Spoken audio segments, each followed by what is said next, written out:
How's it going, guys? Lou here, aka the DFS Data Dad, to do some NFL Divisional Round playoff betting predictions. So we're going to we're going to take a look at all of the spreads for the game, make a call on each game, and then we're also going to go through some player props that I like this Divisional Round this weekend. Get a little bit into why I like each one of these player props and why they have a pretty good probability of actually hitting.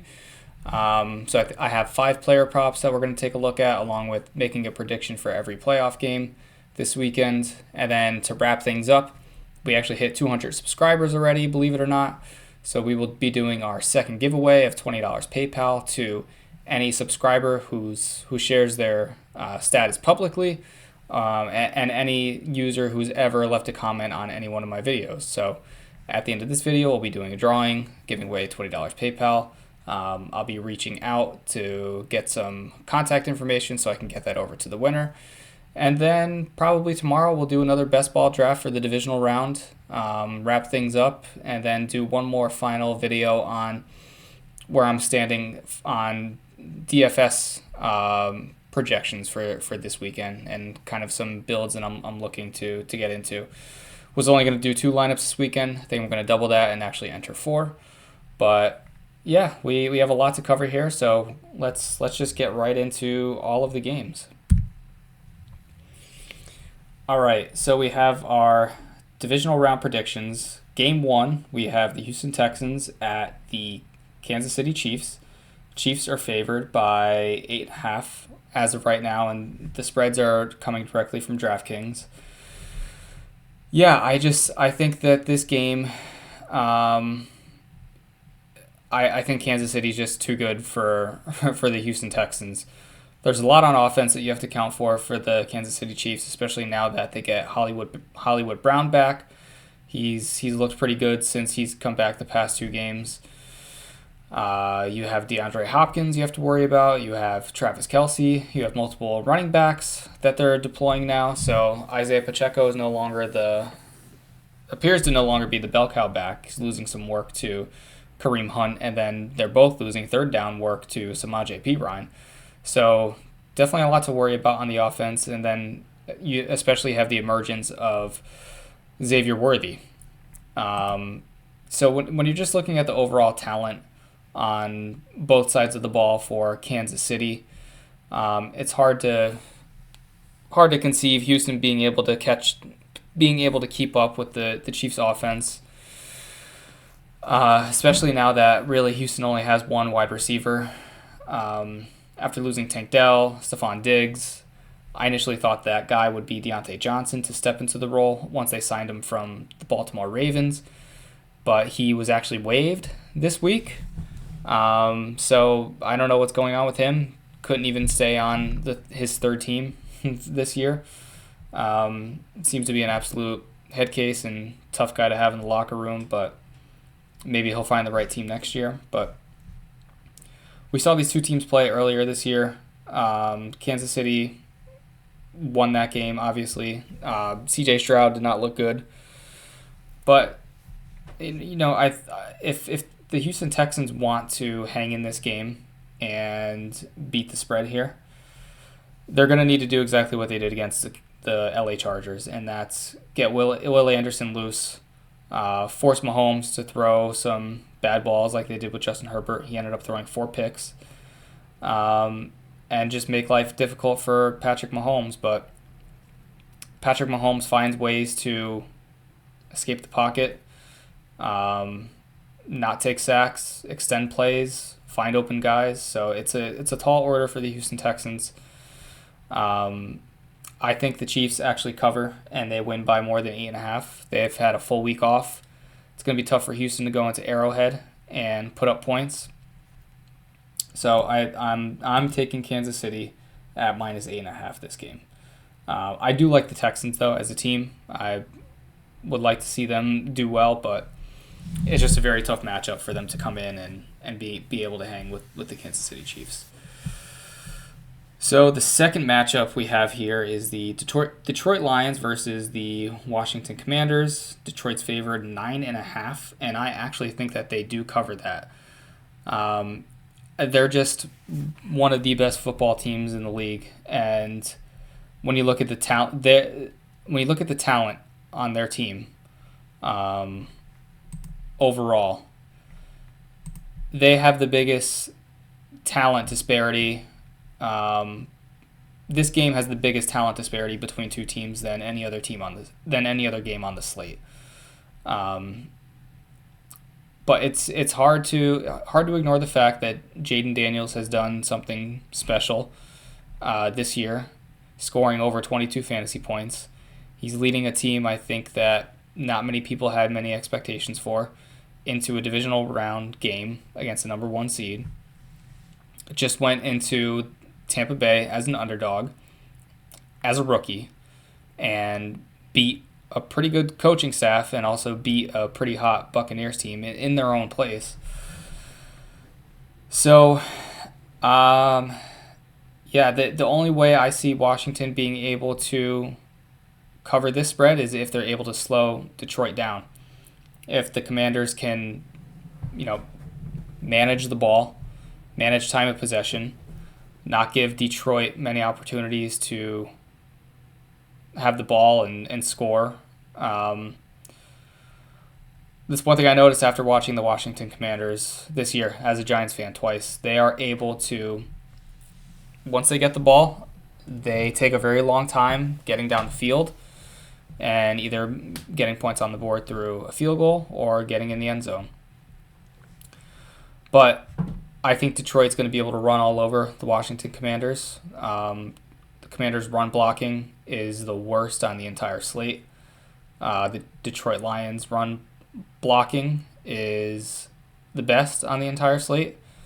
And when I say Washington Commanders' run blocking is the worst, I mean defensively. They're the worst graded team defensively against the run, and they're also the worst graded team left in the playoffs in terms of pass rush, and bottom 2 in terms of corner coverage. So Detroit Lions are just too talented offensively. They get David Montgomery back, so now you have 2 running backs you need to worry about, and they can just score at will.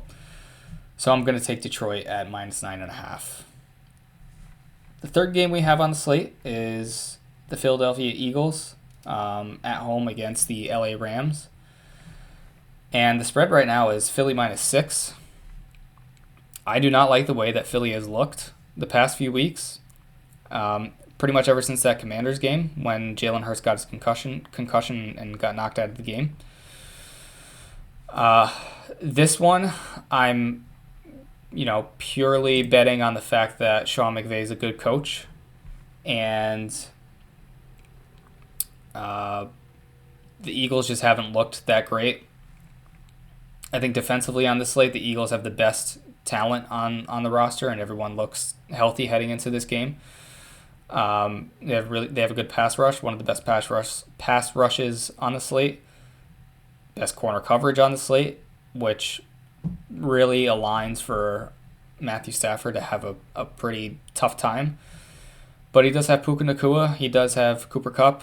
It does look like Tyler Higbee's going to be able to play. He got knocked out of last game and I think was either coughing or spitting out blood. I don't know what the exact details were, but it looks like he's going to be able to play.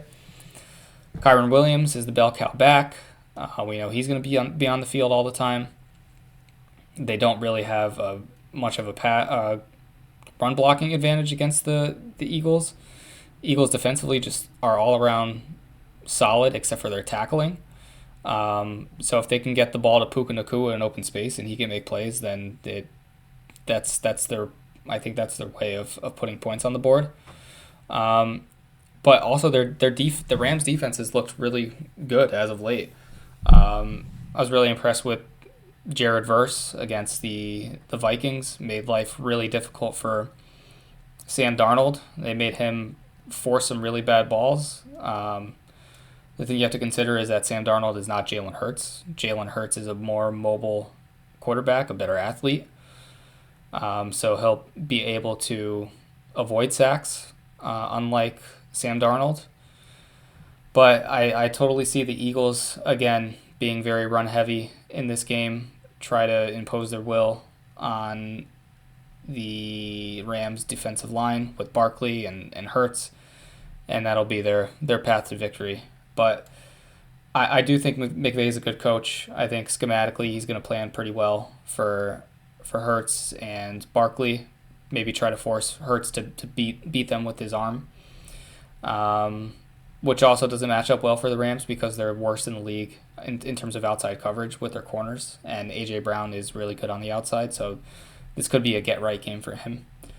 But I'm gonna go with my gut and take the Rams +6 here to cover.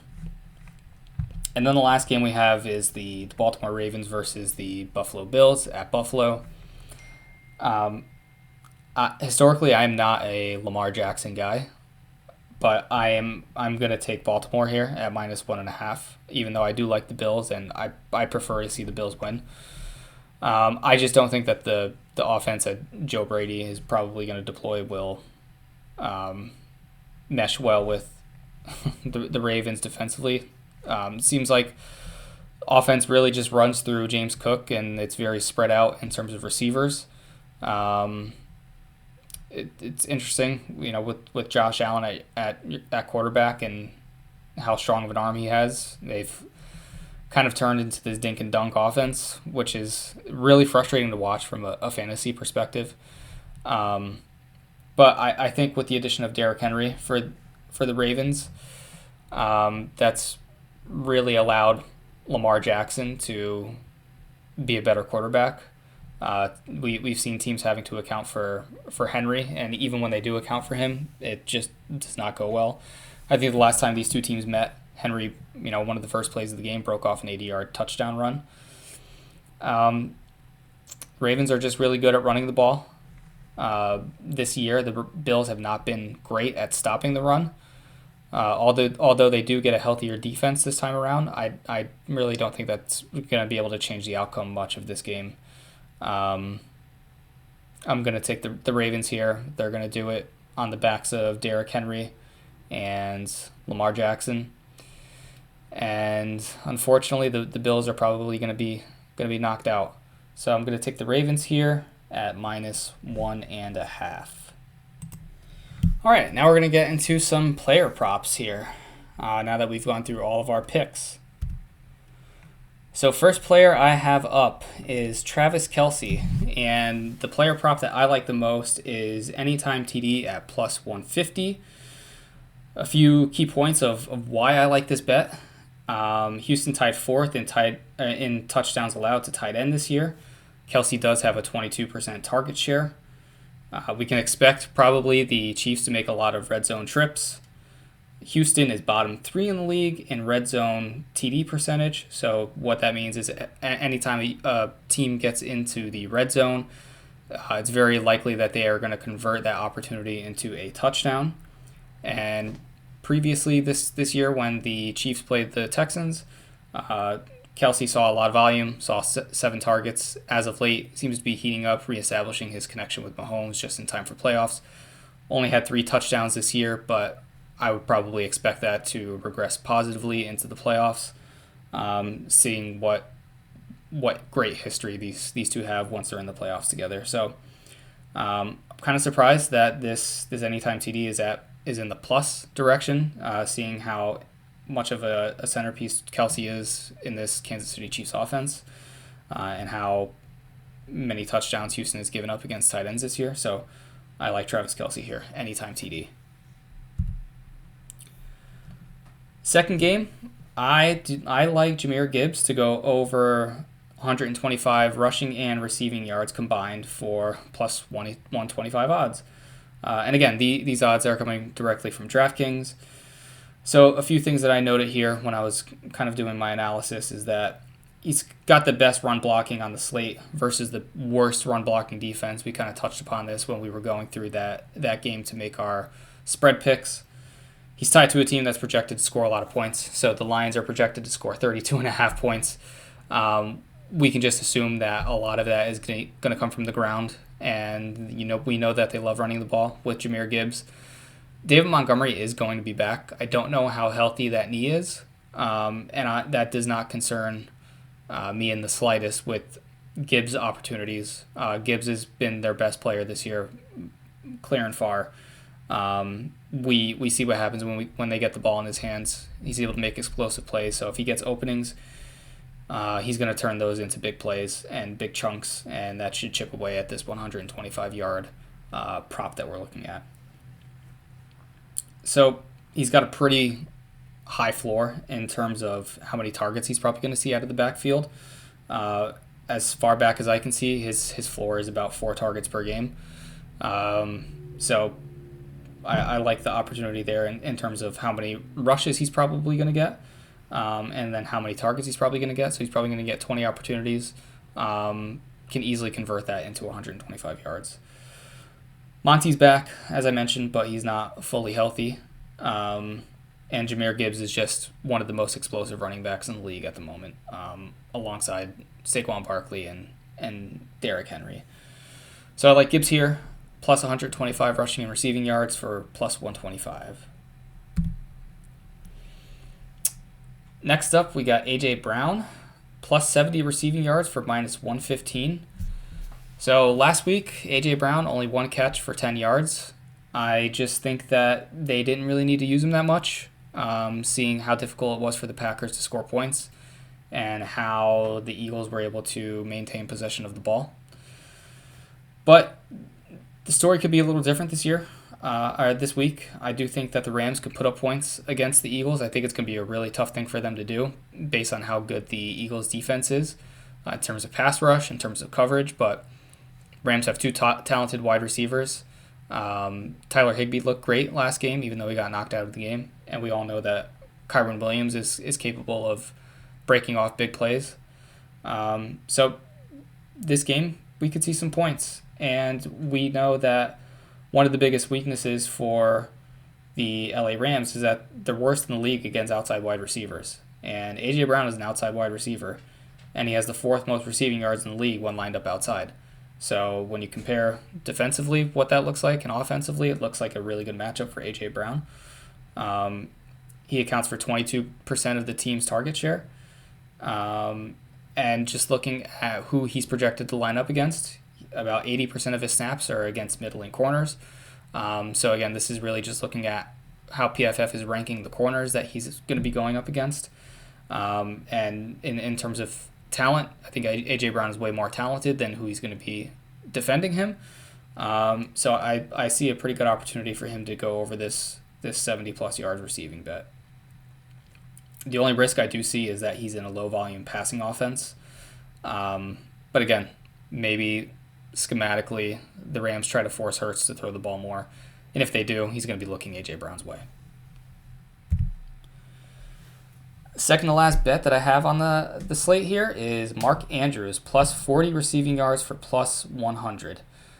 It's not looking likely that Zay Flowers is going to be playing in this game, which only increases Mark Andrews' targets and involvement in the offense. This game is projected to be over 50 points, so we're projecting both teams to score a lot of points, which means, again, Mark Andrews is probably going to be a very big, important piece of that. He's ranked 4th among tight ends versus zone coverage. The Bills are a team that runs zone coverage at a top 10 in the league. And when we look at the